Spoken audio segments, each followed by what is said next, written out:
Olá, pessoal, tudo bom? Sou a Laura e hoje eu queria trazer aqui uma reflexão para vocês sobre como garantir o compromisso do devedor com a cobrança, tá? Então, assim, partindo talvez ali do comecinho, né, de qual é a origem de uma cobrança. Uma cobrança, ela nada mais é do que um compromisso que é feito entre duas partes, né? E aí a gente pode sempre ter empresas, mas existem pessoas por trás de cada transação, né? E aí, infelizmente, por N motivos, esse compromisso não é sempre cumprido ali no prazo que foi estipulado, né? E aí isso acontece com mais de 40% das contas que existem aí no nosso universo. Então, é um problema que a gente precisa falar sobre, né? E que a gente precisa entender quais mecanismos a gente tem para garantir que o compromisso realmente existe e que todas as partes estão cientes disso. E aí, assim, quando a gente começa a ir um pouquinho mais a fundo sobre esses temas, né, a gente sabe que existem diversos motivos para uma conta não ser paga em dia. Então, desde uma simples desorganização, que acontece, né, ou falta de comunicação, e até problemas de fluxo de caixa mesmo, né, e a não intenção de pagamento, né. Esse último é super crítico e próximo do inaceitável, né. Se não existe um real interesse de honrar com os compromissos, aí fica muito complicado lidar com isso, né. E aí, o que a gente acredita aqui, né? Que a partir do momento que a gente consegue diferenciar as causas dessa falha do comprometimento, fica muito mais fácil definir qual ação que deve ser tomada, tá? E aí, assim, pensando sobre a essência mesmo de uma cobrança, como que a gente consegue garantir que o devedor tem um compromisso com aquela cobrança, que ele será fiel às suas obrigações, né?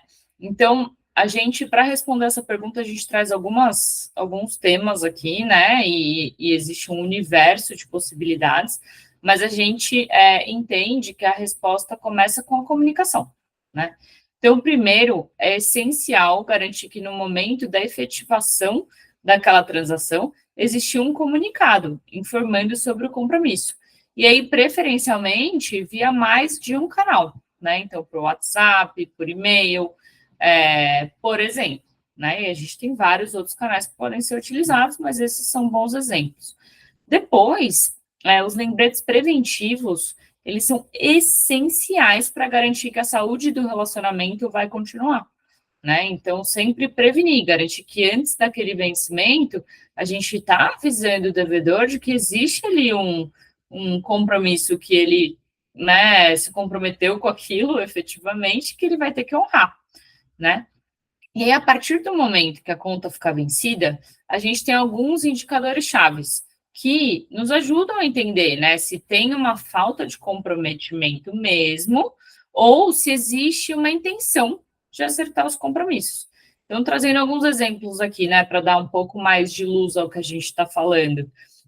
Se o devedor, né, ele abre os e-mails e não responde, não fala nada, e simplesmente, né, só abre lá e não fala nada, muito provavelmente ele está ignorando o fato de que existe um comprometimento ali da parte dele. E aí outras ações precisam ser tomadas, né? Então a gente tem aqui os mecanismos de protesto, que são super efetivos, negativação, além de uma cobrança mais incisiva. Por outro lado, né, se existe uma resposta para aquele e-mail informando, falando, putz, eu tive realmente aqui um problema, né, de fluxo de caixa, tive um problema, um cliente também não me pagou, né, porque eu também tenho que pagar minhas contas. Aí a gente já está falando de outro tipo de comportamento. E aí, o tratamento e as ações, né, acabam sendo diferentes para esse caso. Aqui na Nelfin, a gente traz as ferramentas, né, e os indicadores que possibilitam que os times financeiros consigam levar a sua cobrança para o próximo nível, né, e que eles consigam cada vez mais diferenciar mesmo, né, os clientes fiéis que têm reais intenções de honrar com os compromissos, e aí, nesses casos, né, pensar em renegociações, em outros tipos de mecanismos, dos clientes que não são fiéis e não têm interesse de ser fiel, né? Então, essa é uma diferenciação muito importante e a gente queria muito trazer aí esse conceito para o universo de cobranças e dos times financeiros, tá bom? Então, deixo aqui também o nosso site, se você quiser nos conhecer, é www.neofin.com.br. Aguardamos você.